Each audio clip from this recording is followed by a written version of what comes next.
After winning the Miss Taiwanese American crown in 2022, Tiffany Chang is now Miss Asia 2024. She's the first ever to win the title representing Taiwan, and she joins us now to share more about her experience. Tiffany, thank you so much for being here at Live in the Bay. Of course, thank you so much for having me. Yes, I'm so excited to talk about you and becoming Miss Asia 2024.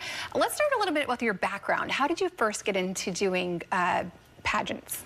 Yeah, so it was never something I even considered. Actually, when I was younger, I was connected to my Asian American heritage, but I was actually bullied for it when I was in elementary school. And so because of that experience, I was sort of silenced. Even in school, participating, showing off like my voice and stuff was really difficult for me. And so once I applied for college, gone to Stanford early, I decided that it was something that I wanted to change. I wanted to be able to be comfortable with speaking out. And so that's when I decided over the summer to participate in my first ever pageant, which is Miss Taiwanese American. And that was in? That was in 2022. Yeah, and so what was that process like for you?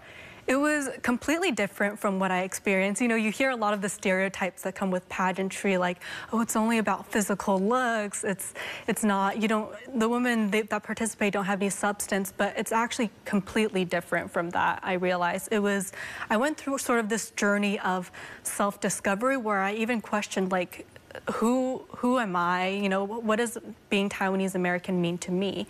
And so even during the training, we had lessons like what you would normally think of, catwalk, hair and makeup, right, which are all super fun. But they also included history classes about our Taiwanese culture, and also a little bit about self-presentation, how to talk. Yeah. Amazing. So it sounds like it was a great journey of self-discovery for you. Yeah. And you continued on with it. 2024, you are now Miss Asia. Congratulations. Thank you so much. Yeah. What does it mean to you to hold that title today? Honestly, it means so much to me. Having this title meant the world to me, like participating in it, in the competition. It was definitely very rigorous, much more rigorous than my previous one.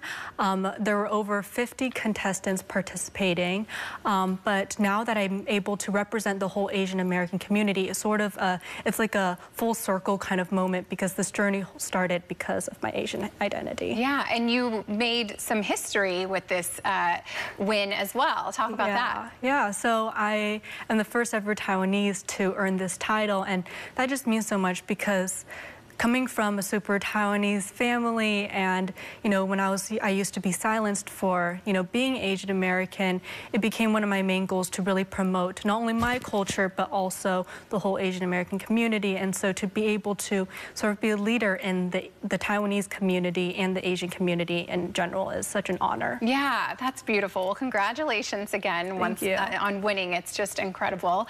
And what have you done so far holding this title, and what do you hope to do still? So one of my main goals is to just be able to not make it only something like a personal achievement, but to be able to really empower others in my community. So as a minority and, as an Asian American, but also as a woman, those are my two main goals. And so recently I was actually, over the past year, I've been in many parades, such as the Chinese New Year parade, the Tet parade in the Vietnamese community, and recently the Huntington Beach 4th of July parade. And so in all of these parades, I'm able to honor and take pride in our heritage, which has been so amazing. Yeah, amazing. It really is. I'm like just beaming with pride for you. I wanted to know, how are you balancing it all? I'm sure it's a lot now, and you're in the spotlight and you're doing all of these events. How do you balance it all? That's a great question. There are times where it's pretty difficult because I'm a full-time student as well, just flying back and forth. My week is basically split in half. So it's like Monday through Thursday at school, and then Thursday to pretty much Sunday or sometimes even Monday, flying to events, traveling all over. But for me, it's really like being okay with reaching out to other people. I've learned that it's okay to reach out to other mentors, ask questions, as well as time management. I realize how important it is. Yeah. You're also making a big impact in education. Tell me about the things that you're doing there. in academic achievement. So right now at Stanford, I basically created my own major in the engineering department. So my major is engineering management and human-centered design. And so this sort of a combination of business, tech, computer science. And so in addition to that, I'm someone who loves to try everything, dip my toes in everything, and so I'm also part of the Asian American Research Center, and they recently just launched their Taiwan program in May. Well, congratulations on that. That is a big accomplishment as well. Thank you. What advice would you have to anyone who has maybe gone through something that you went through? You know, they're finding their voice, maybe they were bullied. What advice would you have for anyone out there?